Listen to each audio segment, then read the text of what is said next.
En el corazón de nuestras tierras, donde las leyendas se tejen con el hilo del tiempo y se transmiten al calor del fogón, nacen historias que son más que simples cuentos. Son espejos de nuestra alma, reflejos de nuestras virtudes y advertencias sobre nuestras debilidades. La fábula que hoy compartiremos es una de esas joyas, un relato atemporal sobre la riqueza, la pereza y las oportunidades que la vida nos presenta, a menudo disfrazadas de esfuerzo.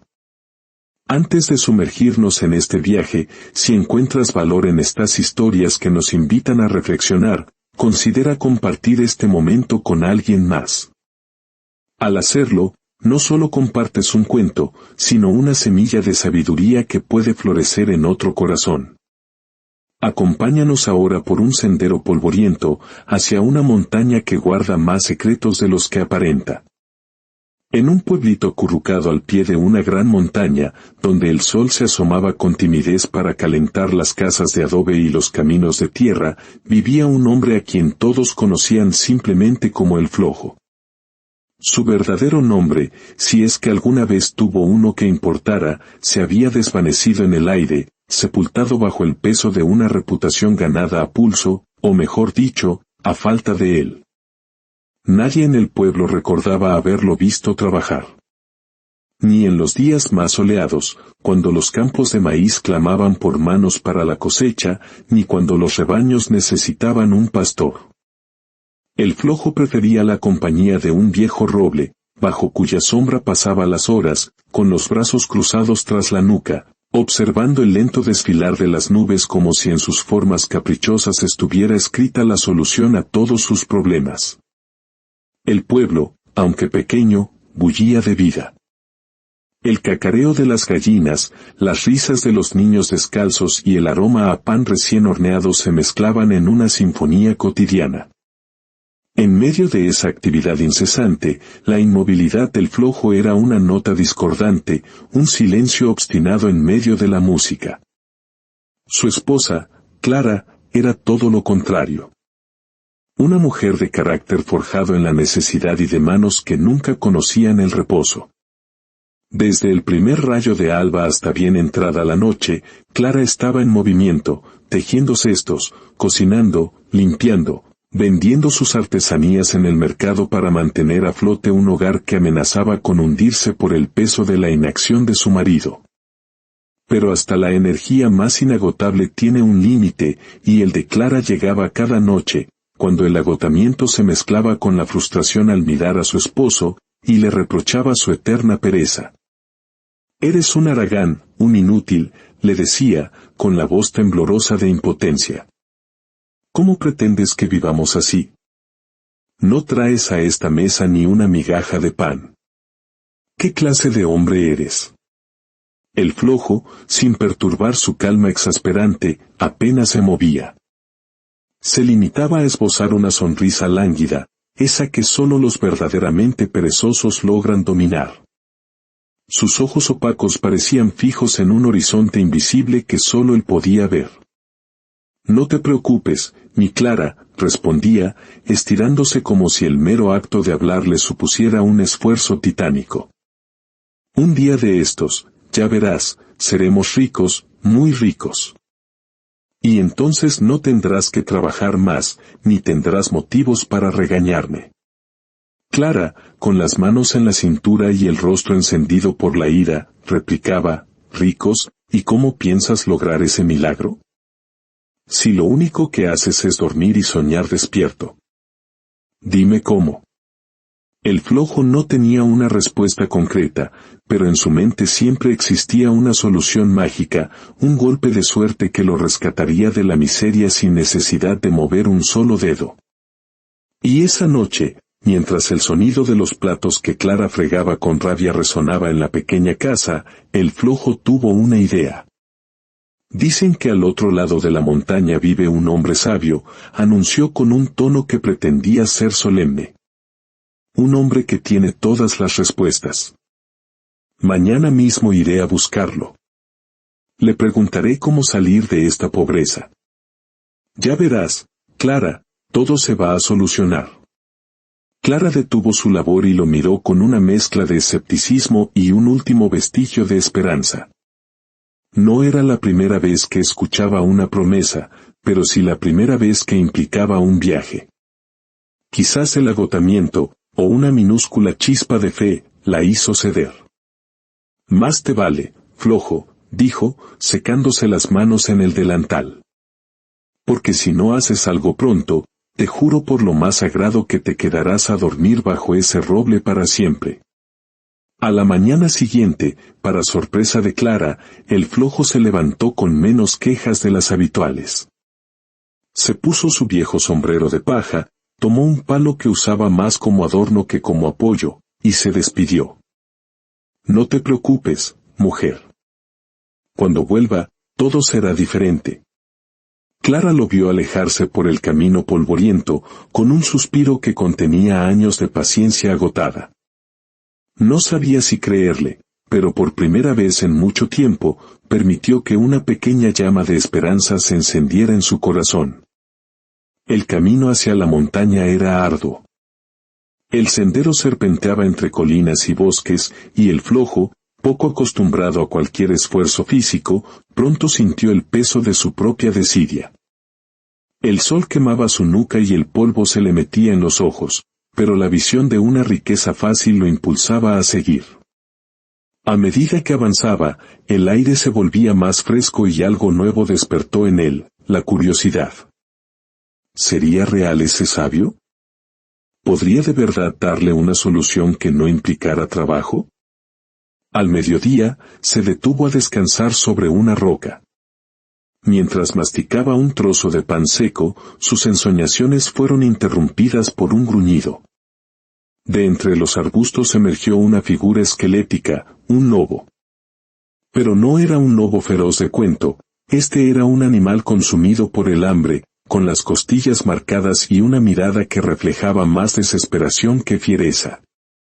El flojo, cuya pereza superaba a su miedo, se quedó inmóvil. ¿A dónde vas, buen hombre?, preguntó el lobo, con una voz áspera y sorprendentemente humana. Sorprendido, pero demasiado cansado para cuestionar a un lobo parlante, el flojo respondió, voy a ver a un hombre sabio. Quiero preguntarle cómo salir de la pobreza. El lobo inclinó la cabeza. Interesante. Yo también tengo una pregunta para ese sabio. ¿Podrías hacérsela por mí? El flojo frunció el ceño. Ayudar sonaba a esfuerzo. ¿Y qué quieres que le pregunte? Pregúntale qué debo hacer para saciar esta hambre que me consume, dijo el lobo. ¿Cómo y cómo? Pero mi estómago es un pozo sin fondo. Cada día me siento más débil. Está bien, se lo preguntaré, concedió el flojo, más para que lo dejara en paz que por amabilidad. El lobo asintió y desapareció entre la maleza. El viaje continuó.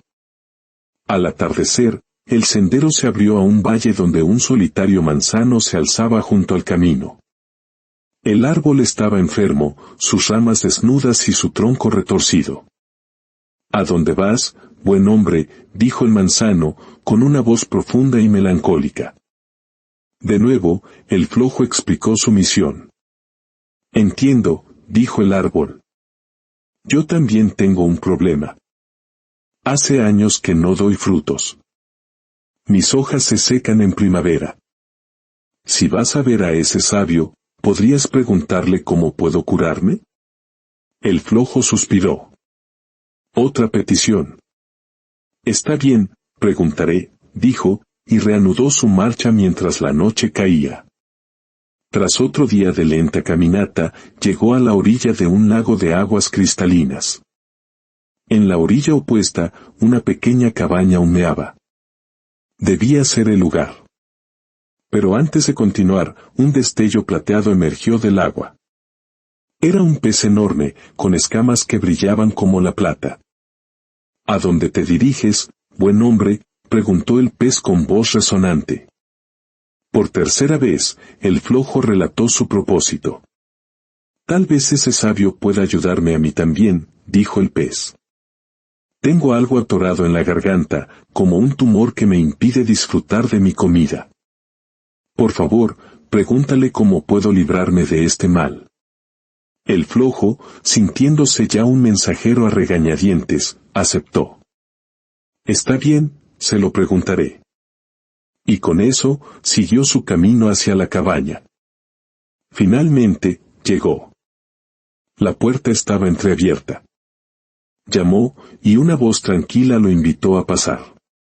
Pasa, viajero. Te estaba esperando. Dentro, un anciano de barba blanca y ojos brillantes como el fuego contemplaba la puesta de sol. Era el sabio. Su sola presencia emanaba una calma profunda. ¿Qué te trae hasta aquí?, preguntó el sabio sin mirarlo. Soy un hombre pobre, comenzó el flojo. Y no estoy hecho para el trabajo duro. He venido a preguntarte, ¿qué debo hacer para escapar de la miseria? Antes de que el sabio respondiera, el flojo añadió, y también traigo preguntas de un lobo hambriento, un manzano enfermo y un pez que sufre. El sabio por fin giró la cabeza y sus ojos parecieron atravesar al flojo, viendo cada rincón de su alma perezosa. Habla entonces. ¿Qué quieren esos seres? El flojo relató los problemas de cada uno. El sabio escuchó pacientemente y, cuando el sol se ocultó por completo, comenzó a hablar con una voz que resonó en el corazón del viajero. El pez, dijo, tiene una piedra preciosa de valor incalculable atascada en su garganta. Para él es una maldición. Si alguien se la quita, su sufrimiento terminará, y quien lo haga podrá quedarse con la joya. En cuanto al manzano, bajo sus raíces hay enterrado un cofre lleno de monedas de oro. Ese oro envenena su savia. Si alguien desentierra el cofre, el árbol volverá a florecer, y el tesoro será para quien realice la tarea. Y el lobo, continuó el sabio, para saciar su hambre eterna, debe devorar al primer holgazán que se cruce en su camino. El flojo escuchó, con la mente trabajando a una velocidad inusual. Una piedra preciosa. Un cofre de oro. La riqueza. ¿Y yo?, preguntó ansioso. ¿Qué debo hacer yo? El sabio lo miró fijamente. Tú, hombre que buscas riqueza sin esfuerzo, no tienes que hacer nada. Simplemente desanda el camino que te trajo hasta aquí. Regresa a tu casa, y en ese viaje encontrarás lo que buscas. Serás un hombre rico. Las palabras eran música para sus oídos. No hacer nada. Era perfecto. Con el corazón ligero, salió de la cabaña, convencido de que su fortuna estaba asegurada. Emprendió el viaje de regreso bajo un cielo estrellado, repitiendo el mantra del sabio, no tienes que hacer nada. Solo desanda el camino. La promesa de riqueza sin esfuerzo lo llenaba de euforia. Pronto llegó a la orilla del lago. El pez majestuoso emergió. ¿Y bien, buen hombre? ¿Qué dijo el sabio? Dijo que tienes una piedra preciosa en la garganta. Si alguien te la quita, te curarás, respondió el flojo con desgana. Por favor, ayúdame, suplicó el pez. Sácala y será tuya. Serás rico al instante. El flojo miró el agua fría y oscura. ¿Mojarse? ¿Esforzarse? No, gracias, dijo. El sabio fue muy claro. Me dijo que no tenía que hacer nada. Ya encontraré mi riqueza más adelante. Sacar esa piedra suena a mucho trabajo. Y, dejando al pez con su sufrimiento y su tesoro, continuó su camino. Al día siguiente, llegó junto al manzano seco y retorcido. El árbol le preguntó con su voz melancólica por la respuesta del sabio. Dijo que tienes un cofre de oro enterrado bajo tus raíces, y eso te está envenenando. Si alguien lo desentierra, te salvarás, explicó el flojo. Entonces, por favor, cava, imploró el manzano. Saca el cofre. Te salvarás a ti mismo de la pobreza y a mí de la muerte. El flojo miró el suelo duro y pedregoso. ¿Cavar? ¿Sudor, dolor de espalda? No, no, replicó. El sabio dijo que no tenía que hacer nada. Además, eso es trabajo de verdad. Alguien más lo hará algún día. Y continuó su camino, dejando atrás la segunda fortuna. El sol comenzaba a ocultarse cuando llegó al tramo final del sendero. Un gruñido familiar lo detuvo. Era el lobo, aún más flaco y con una mirada más intensa que antes. ¿Qué dijo el sabio?, preguntó el lobo, con una voz que era casi un lamento. ¿Cómo puedo saciar mi hambre? El flojo, ya harto de ser un mensajero, recitó las soluciones del pez y del manzano, y luego añadió con fastidio, y para ti, dijo que para saciar tu hambre, debes devorar al primer holgazán que se cruce en tu camino. El lobo lo miró, y un brillo extraño cruzó por sus ojos. Caramba, dijo, acercándose un paso. Dime, buen hombre, ¿y qué hiciste con la piedra preciosa del pez? ¿Y con el cofre de oro del manzano? Debes ser muy rico ahora. ¿Qué? No, no hice nada de eso, respondió el flojo con un bostezo. Demasiado trabajo. El sabio me dijo que no tenía que hacer nada, solo volver a casa. El lobo se detuvo y una sonrisa macabra se dibujó en su hocico. Entonces, ¿dejaste pasar una joya por no mojarte y un tesoro por no cavar? ¿Y ahora esperas que la riqueza te caiga del cielo? Exacto, dijo el flojo, indiferente. El sabio fue claro. Sí que lo fue, susurró el lobo, bloqueándole el paso. Sus colmillos relucieron bajo la luz de la luna. Me dijo que debía devorar al primer holgazán que encontrara en mi camino. Y qué suerte la mía, porque creo que acabo de encontrarlo. El flojo palideció. El frío del terror recorrió su espalda. Las palabras del sabio, que le habían parecido una promesa, ahora sonaban como una sentencia. Por primera vez en su vida, comprendió la verdad. El sabio no le había ofrecido una solución, le había ofrecido una prueba. Una prueba que, por su propia pereza, había fallado estrepitosamente. Espera, balbuceó, levantando su bastón inútilmente. Puedo volver. Sacaré la piedra, cavaré por el oro. Pero ya era demasiado tarde. El lobo, con un gruñido que resonó en el silencio de la noche, se abalanzó sobre él. El amanecer llegó al valle con una calma indiferente. En el pueblo, Clara siguió con su vida, pero la esperanza ciega había sido reemplazada por una determinación silenciosa. Comprendió que no podía depender de promesas vacías. La riqueza no llegaba esperando, llegaba trabajando. Con el tiempo, Clara no solo sobrevivió, sino que prosperó. Sus cestos y mantas se hicieron famosos, y su pequeño taller creció, dando trabajo a otras mujeres del pueblo. No se hizo rica de la noche a la mañana, pero construyó algo mucho más valioso, un futuro forjado con sus propias manos, con propósito y dignidad. La historia del flojo se convirtió en leyenda, un cuento para advertir a los niños sobre el peligro de la pereza. Un recordatorio de que las oportunidades, a menudo, visten el disfraz del trabajo duro. Y que la verdadera sabiduría no consiste en encontrar el camino más fácil, sino en tener el coraje de recorrer el camino correcto, paso a paso, con esfuerzo y convicción. Que esta antigua fábula resuene en nuestros corazones, no como una condena, sino como una invitación. Una invitación a reconocer los tesoros que nos rodean, aquellos que solo pueden ser desenterrados con nuestras propias manos y nuestra voluntad. Si este relato te ha dejado una enseñanza, compártelo. Porque las buenas historias, como las semillas, crecen y dan fruto cuando se siembran en nuevos terrenos. Hasta nuestro próximo encuentro, en el sendero de las crónicas que nos definen.